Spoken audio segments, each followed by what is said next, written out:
মুখে অনেক প্রশংসা করি,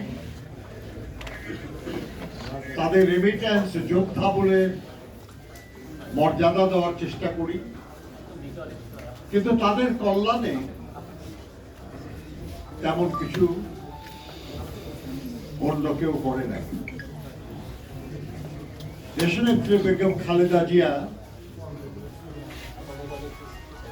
প্রবাসী কল্যাণ মন্ত্রণালয় গঠন করেছিল, অর্থাৎ প্রবাসীদের কল্যাণের জন্য একটা স্থায়ী রাষ্ট্রীয় কাঠামো তিনি গড়ে দিয়ে গেছেন, একটা বিশেষ আলাদা মন্ত্রণালয়, যার মাধ্যমে অনাদিকাল ধরে আমাদের যারাই প্রবাসে কাজ করবেন বা প্রবাসের থেকে কাজ করে দেশে ফিরবেন, যারা প্রবাসে যাওয়ার জন্য চেষ্টা করবেন, তাদের সকলের কল্যাণের জন্য এই মন্ত্রণালয়ের দায়িত্ব আছে। এই মন্ত্রণালয়ের কর্মকর্তা আছে, এই মন্ত্রণালয়ের বাজেট আছে।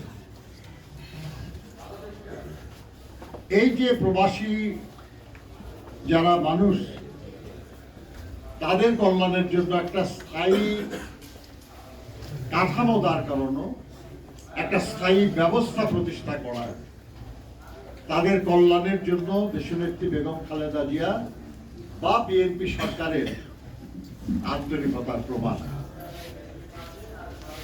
আমরা বিশ্বাস করি যে প্রবাসে যারা আছেন, যারা ছিলেন, তারা তার এই অবদান চিরদিন স্মরণ রাখবেন করেন। তাদের অভিজ্ঞতা অত্যন্ত গুরুত্বপূর্ণ। তারা যে অর্থ সঞ্চয় করে নিয়ে আসেন, এটা অনেক কষ্ট লব্ধ। আমাদের দেশের মতো ফাঁকি দেওয়ার সুযোগ বিদেশে কম। মরুভূমির প্রচন্ড গরম কিংবা প্রচন্ড ঠান্ডা কিংবা মালয়েশিয়ার জঙ্গলে কাজ করে যারা কিছু টাকা নিয়ে দেশে আসেন, তারা যদি সেই টাকা তাদের ভবিষ্যৎ কল্যাণের জন্য যদি কাজে লাগাতে না পারেন, তাহলে কিছুদিন পরে এই টাকাটা শেষ হয়ে যায় এবং আমাদের এই প্রবাসী প্রত্যাগত যারা প্রত্যাগত প্রবাসী, তারা নিঃস্ব হয়ে যাবে। আমি আশা করব যে প্রবাসী প্রত্যাগত শ্রমিক দল, তারা প্রবাস থেকে প্রত্যাগত প্রত্যেকটা শ্রমজীবী মানুষের স্থায়ী কল্যাণের জন্য কিছু পরিকল্পনা প্রণয়ন করবেন। দেশের আইন, দেশের প্রচলিত ব্যবস্থা, দেশের বিভিন্ন প্রতিষ্ঠানে যেসব সুযোগ আছেই অলরেডি, তার আলোকে তারা কিছু পরিকল্পনা করবেন। এমনকি তারা এই প্রস্তাবও করতে পারেন যে বিদ্যমান আইন বা বিদ্যমান বিধান বা বিদ্যমান ব্যবস্থার কিভাবে উন্নয়ন করা যায়, যাতে প্রত্যাগত প্রবাসীরা উপকৃত হয়। দায়িত্বে আসবে তারাই এই প্রবাস প্রত্যাগত শ্রমজীবী মানুষের জন্য আরো কার্যকর উদ্যোগ নেবেন। প্রয়োজনে আইন বিধি পরিবর্তন করে তাদের মর্যাদার জীবন যাপনের সহযোগিতা করার ব্যবস্থা।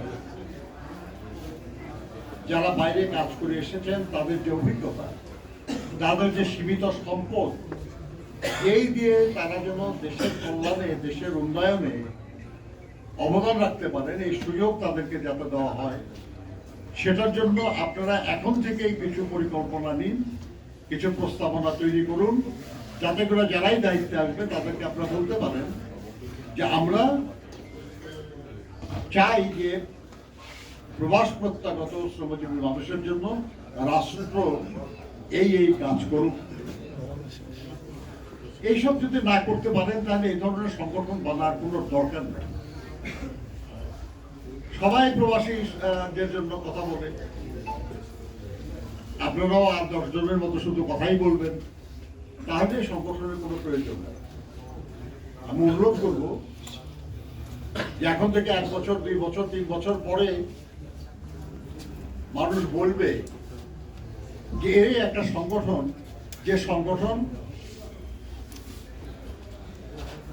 প্রত্যাগত বা প্রবাস প্রত্যাগত শ্রমজীবী মানুষের জন্য আসলেই কিছু ভালো কাজ করছে, এবং এই সংগঠনটাকে সহযোগিতা করা দরকার, সমর্থন দেওয়া দরকার।